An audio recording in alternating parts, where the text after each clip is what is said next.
On prend la direction du Parlement européen comme chaque soir.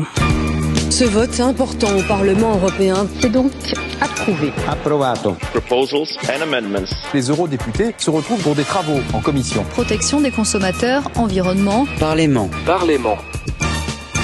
Et dans notre Parlement ce mercredi, on s'intéresse à un sujet brûlant d'actualité, celui des lanceurs d'alerte. Simon Marty a joint il y a un peu plus d'une heure maintenant la députée européenne Virginie Rozière. Bonjour Virginie Rozière, je rappelle que vous êtes eurodéputée, membre des socialistes et démocrates à la délégation française. Alors je vous propose que l'on revienne ensemble un petit peu sur le procès qui s'est ouvert d'Antoine Deltour, ce lanceur d'alerte, procès qui s'est ouvert au Luxembourg. Quel regard vous portez-vous en tant qu'eurodéputé sur ce procès ? C'est ce procès est effectivement choquant parce que ce qu'a fait Antoine Deltour, c'est dénoncer des pratiques d'optimisation fiscale inacceptables. Donc c'est choquant qu'il se retrouve aujourd'hui sur le banc des accusés. Dans cette affaire, Denis Robert, je le cite sur un tweet qui était tout à l'heure en ligne sur les réseaux sociaux, il dit « Ce sont les voleurs qui instruisent le procès ». Vous pensez qu'il voit juste? Comment vous réagissez face à ce tweet ? C'est vrai que c'est choquant qu'Antoine Deltour soit poursuivi. Donc je comprends qu'il y ait des réactions vives. De notre point de vue, les choses sont très claires. Dès l'année dernière, nous soutenions Antoine Deltour. Il a reçu l'année dernière le prix du citoyen européen qui est décerné par le Parlement européen, justement pour souligner, reconnaître son action extrêmement importante en matière de lutte contre l'évasion fiscale. Et c'est bien l'évasion fiscale qui devrait être empêchée et on devrait faire en sorte que ça soit quelque chose qui soit illégal, effectivement. Pensez-vous que, à travers son texte sur le secret des affaires, l'Union européenne a apporté aujourd'hui une réponse qui soit satisfaisante face à la situation que nous connaissons et l'exemple que nous avons aujourd'hui avec ce procès d'Antoine Deltour notamment?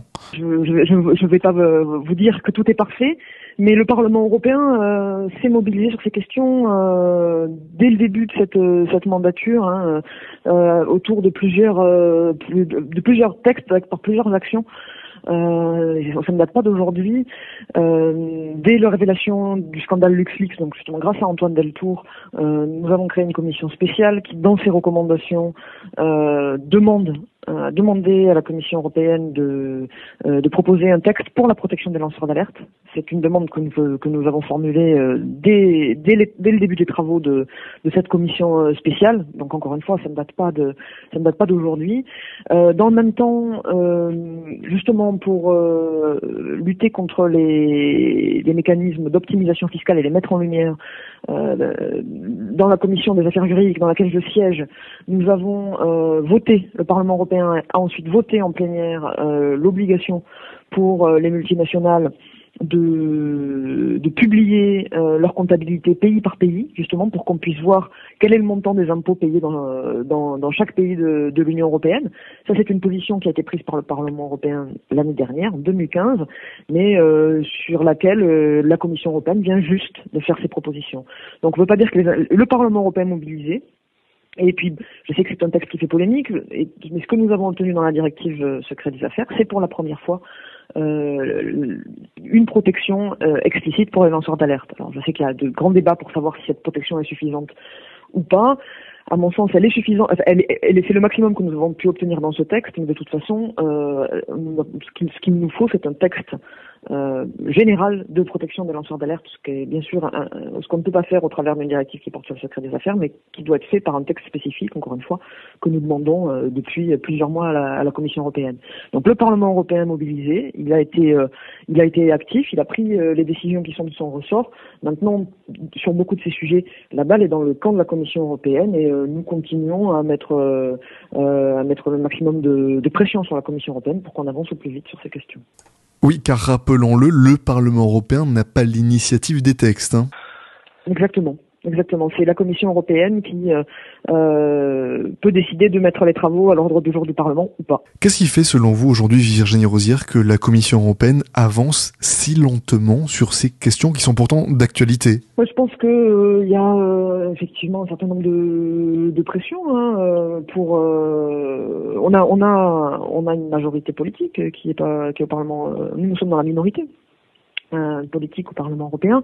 On a une majorité politique qui est pas forcément très allante sur ces sujets, qui parfois, je trouve effectivement est trop réticente, mais on a aujourd'hui tellement de preuves et tellement de cas qui montrent l'ampleur de l'évasion fiscale que je trouve que c'est tout à fait inacceptable de ne pas se saisir du sujet aujourd'hui. Donc je ne cache pas que passer ces réticences, je ne comprends pas aujourd'hui que la Commission européenne ne soit pas plus énergique, surtout que il en va aussi de la crédibilité du projet européen, de montrer que l'Union européenne est capable justement de répondre à ces mécanismes d'optimisation, et parce que c'est bien à l'échelle européenne que la réponse peut être apportée, parce qu'on voit bien que si on est sur une réponse uniquement nationale, on continue à entretenir une forme de concurrence fiscale entre les États membres. Donc c'est évidemment au niveau européen qu'on doit se trouver la solution. La France a annoncé qu'elle se mobilisait pour soutenir Antoine Deltour. Est-ce que vous n'avez pas l'impression que c'est beaucoup de communication et peu malgré tout d'action? Parce que est-ce que concrètement, aujourd'hui, un pays a moyen de faire pression sur la justice au Luxembourg dans une affaire judiciaire? Ça peut sembler un peu farfelu. C'est vrai qu'il y a je trouve ça bien que la France soutienne Antoine Deltour.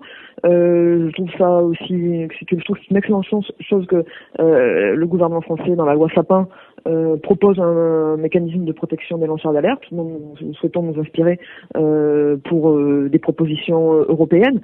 C'est vrai qu'il y a quand même un côté paradoxal, parce que le Luxembourg, qui est un des pays les plus, on va dire, les plus coutumiers d'une certaine complaisance fiscale avec les multinationales, aujourd'hui poursuivent une personne qui simplement a dénoncé cette situation. Il n'a pas d'autre tort que d'avoir révélé des mécanismes d'optimisation fiscale qui sont quand même très très contestables et qui sont un manque à gagner pour les citoyens européens. Donc c'est tout à fait c'est normal de vouloir aujourd'hui mettre le Luxembourg en face de ses responsabilités.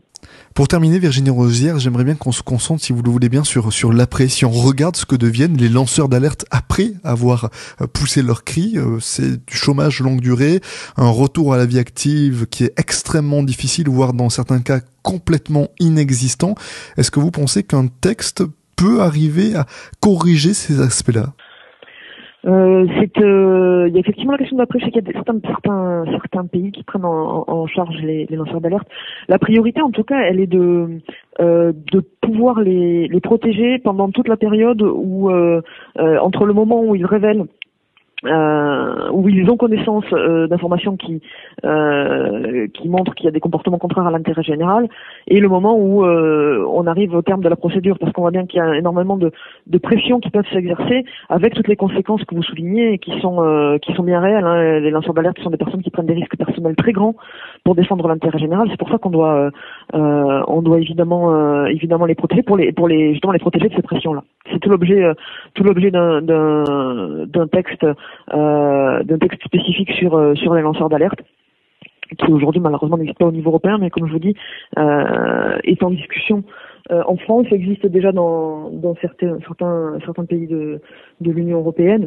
Après, les modalités, elles doivent être regardées effectivement, parce que les conséquences peuvent être très très longues et lourdes pour les lanceurs d'alerte, les cas que vous citez, et puis le cas d'Antoine Deltour, hein, qui lui a retrouvé un emploi, je crois. Donc c'est déjà c'est une excellente chose, mais il n'en reste pas moins que les conséquences personnelles sont possiblement effectivement très très importantes. Virginie Rosière, députée européenne du groupe des socialistes et démocrates, elle répondait aux questions de Simon Marty.